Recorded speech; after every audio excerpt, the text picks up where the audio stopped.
ರಾಜಣ್ಣ ಪರ ಬ್ಯಾಟಿಂಗ್ ಬೀಸಿದ ವಾಲ್ಮೀಕಿ ಮುಖಂಡರು.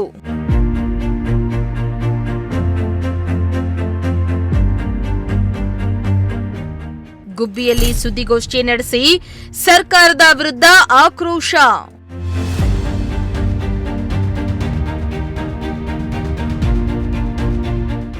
ಸಚಿವ ಸ್ಥಾನದಿಂದ ಕೆಎನ್ ರಾಜಣ್ಣ ಅವರನ್ನ ವಜಾಗೊಳಿಸಿದ್ದು ಖಂಡನೀಯ ಎಂದು ರಾಜಣ್ಣ ಅವರ ಪರ ಬ್ಯಾಟಿಂಗ್ ಮಾಡಿದ ಗುಬ್ಬಿ ತಾಲೂಕು ವಾಲ್ಮೀಕಿ ಮುಖಂಡರು ಕಾಂಗ್ರೆಸ್ ನಡೆ ಸಂಪೂರ್ಣ ದಲಿತ ವಿರೋಧಿ ಎನಿಸಿದೆ ಎಂದು ಗುಡುಗಿದ್ದಾರೆ.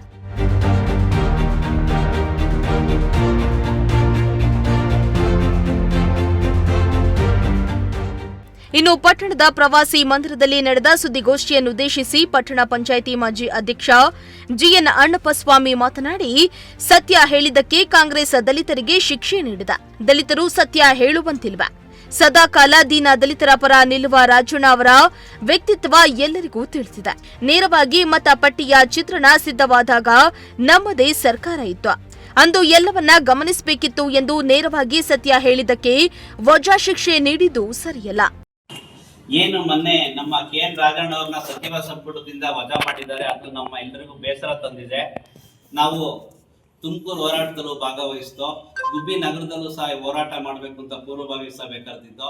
ಮೊದಲು ಇವತ್ತು ಪೂರ್ವಭಾವಿ ಸಭೆಗಿನ ಮುಂಚಿತವಾಗಿ ಒಂದು ಪ್ರೆಸ್ ಮೀಟ್ ಕೊಟ್ಬಿಡೋಣ, ಮುಂದಿನ ದಿನದಲ್ಲೇ ಹೋರಾಟ ಮಾಡೋಣ, ಒಂದು ಡೇಟ್ ಫಿಕ್ಸ್ ಮಾಡಿ ಅಂತ ಹೇಳಿ ತೀರ್ಮಾನಿಸಿ ನಿಮಗೆ ಒಂದು ಮಾಧ್ಯಮ ಹೇಳಿಕೆ ಕೊಡಬೇಕು ಅಂತ ನಾವೆಲ್ಲ ನಿಶ್ಚಯ ಮಾಡಿ, ವಾಲ್ಮೀಕಿ ಸಮುದಾಯದ ಬಂಧುಗಳು, ದಲಿತ ಬಂಧುಗಳು ಎಲ್ಲ ಸೇರಿ ನಿಶ್ಚಯ ಮಾಡಿದ್ದೀವಿ. ಹಂಗಾಗಿ ತಮ್ಮನ್ನೆಲ್ಲ ಕರೆದಿದ್ದೀವಿ. ಮೊನ್ನೆ ರಾಜಣ್ಣವ್ರನ್ನ ನಮ್ಮ ರಾಜ್ಯ ಸರ್ಕಾರ ವಜಾ ಮಾಡಿದೆ. ಯಾಕೆ ವಜಾ ಮಾಡಿದೆ? ಸತ್ಯ ಹೇಳಿದ್ದಕ್ಕೆ ವಜಾ ಮಾಡಿದ್ದಾರೆ. ದಲಿತರು ಸತ್ಯನೇ ಹೇಳಂಗಿಲ್ವಾ? ನಾವು ಸತ್ಯ ಹೇಳ್ತಿದ್ದಂಗೆ ನಮ್ಮನ್ನ ನೀನ್ ಬೇಡಪ್ಪ ಸಂಪುಟಕ್ಕೆ ನೀನ್ ಆಚಲಿರು ಅಂತ ಹೇಳಿ ರಾಜೀನಾಮೆ ಪಡಿಬೋದಾಗಿತ್ತು, ಗೌರವವಾಗಿ ನಡೆಸ್ಕೋಬೋದಾಗಿತ್ತು.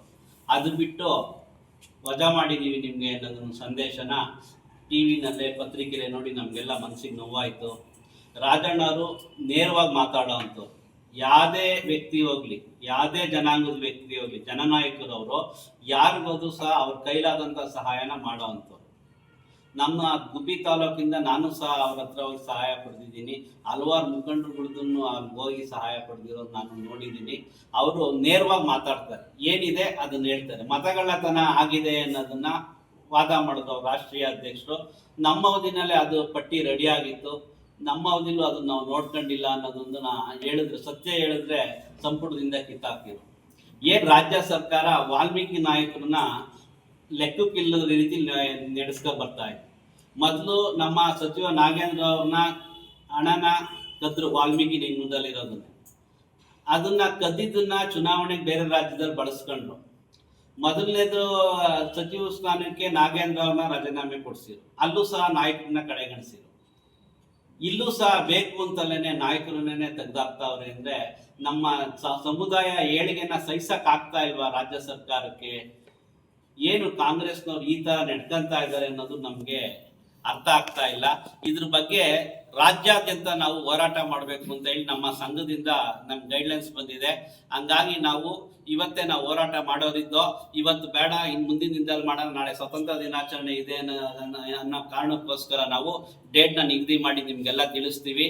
ಏನು ಇವಾಗ ರಾಜಣ್ಣವ್ರನ್ನ ಆಚೆ ಕಳಿಸಿದ್ದಾರೆ, ಮತ್ತೆ ಅವ್ರನ್ನ ಸಚಿವರನ್ನಾಗಿ ನಾವು ಮಾಡಬೇಕು ಅನ್ನೋದು ನಮ್ಮ ಬೇಡಿಕೆ.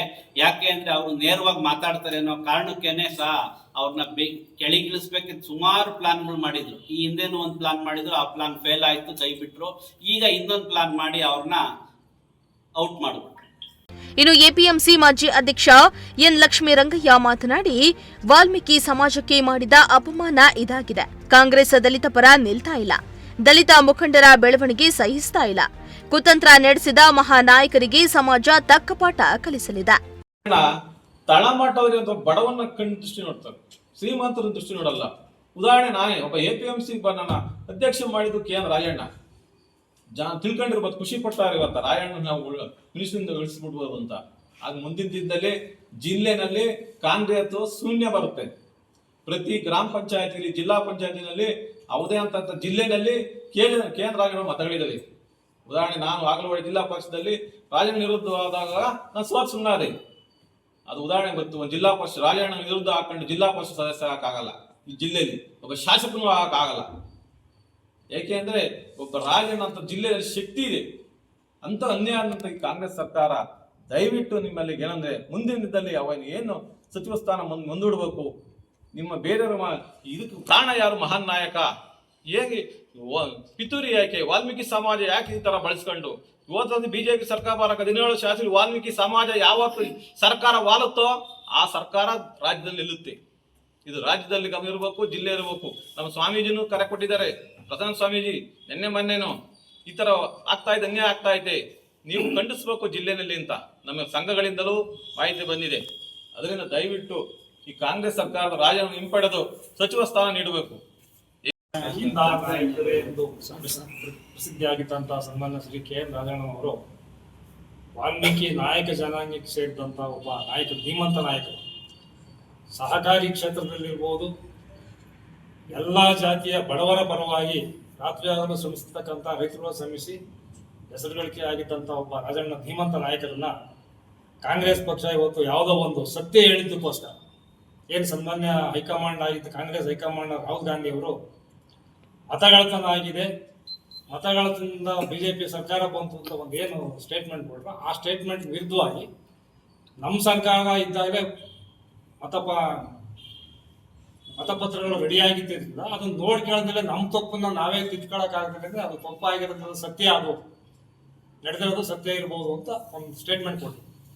ಅದು ಮುಂದುವರೆದು ಇನ್ನೂ 2 ಮಾತಾಡಿದರೆ ಅವೆಲ್ಲವನ್ನು ತಿರುಚಿ ಸುಮ್ಮನೆ ಇಲ್ಲದ ಸಲದ ಆರೋಪವನ್ನು ಮಾಡಿ ಅವತ್ತು ಎಡಿಟ್ ಮಾಡಿ ಬರೀ ಅದಷ್ಟೇ ಮಾತನ್ನು ಮಾತ್ರ ಸೀಮಿತಗೊಳಿಸಿ ಅದನ್ನು ಯಾರೋ ಕಾಣದ ಕೈವಾಡ ನಡೆದು ತಾಂಡೋಗಿ ರಾಹುಲ್ ಗಾಂಧಿ ಅವರಿಗೆ ಮುಟ್ಟಿಸಿ ಮನೆ ಪಕ್ಷ ಅಟ್ಲೀಸ್ಟ್ ಒಬ್ಬ ಹಿಂದುಳಿದ ನಾಯಕ, ದಲಿತ ನಾಯಕನಿಗೆ ಒಂದು ಅಟ್ಲೀಸ್ಟ್ ನೋಟಿಸ್ ಕೇಳ್ಬೋದಾಯ್ತು, ಒಂದು ಸಮಜಾಯಿಸಿ ಉತ್ತರ ಕೇಳ್ಬೋದಿತ್ತು. ಇದ್ಯಾವುದನ್ನು ಮಾಡದೆ ಏಕಾಏಕಿ ಒಬ್ಬ ಬಡವ ನಾಯಕ, ಧೀಮಂತ ದಲಿತ ಬಡವ ನಾಯಕನಿಗೆ ಈ ತರ ಒಂದು ಕೆಟ್ಟದಾಗಿ ನಡ್ಕೊಂಡಿರೋ ಅಂತಕ್ಕಂಥದ್ದು ಇಡೀ ಸಮಾಜಕ್ಕೆ ಅವಮಾನ ಮಾಡಿದಂತಾಗಿದೆ. ಅವ್ರು ಕೆಲವರು ತಿಳ್ಕೊಂಡಿರ್ಬೋದು ರಾಜಣ್ಣ ತಲೆದಂಡ ತಾಂಡಿದೀವಿ ಅಂತ ಖುಷಿ ಪಡ್ತೀವಿ. ರಾಜಣ್ಣ ತಲೆದಂಡ ಅಲ್ಲ, ಇದು ಕಾಂಗ್ರೆಸ್ ಪಕ್ಷದ ತಲೆದಂಡ ಅಂತ ನಾವು ಮುಂದಿನ ದಿನಗಳಲ್ಲಿ ಅವ್ರ ಎಚ್ಚರಿಕೆ ಕೊಡ್ತಾ ಇದ್ವಿ. ಮುಂದೆ ಅದನ್ನು ಅನುಭವಿಸ್ತಾರೆ ಕಾಂಗ್ರೆಸ್ ಪಕ್ಷ. ಈ ಸಂದರ್ಭದಲ್ಲಿ ತಾಲೂಕು ಪಂಚಾಯಿತಿ ಮಾಜಿ ಅಧ್ಯಕ್ಷ ಶಿವಣ್ಣ, ಮುಖಂಡರಾದ HD ಯಲ್ಲಪ್ಪ, ಶಂಕರ್, ನಾಗೇಶ್, ರಾಜಶೇಖರ್, ವಿಶ್ವನಾಥ್, ಚೇತನ್ ನಾಯಕ, ವಿದ್ಯಾಸಾಗರ್, ಮಂಜುನಾಥ್, ಕಂಚಿರಾಯಪ್ಪ ಇನ್ನಿತರರು ಹಾಜರಿದ್ದರು.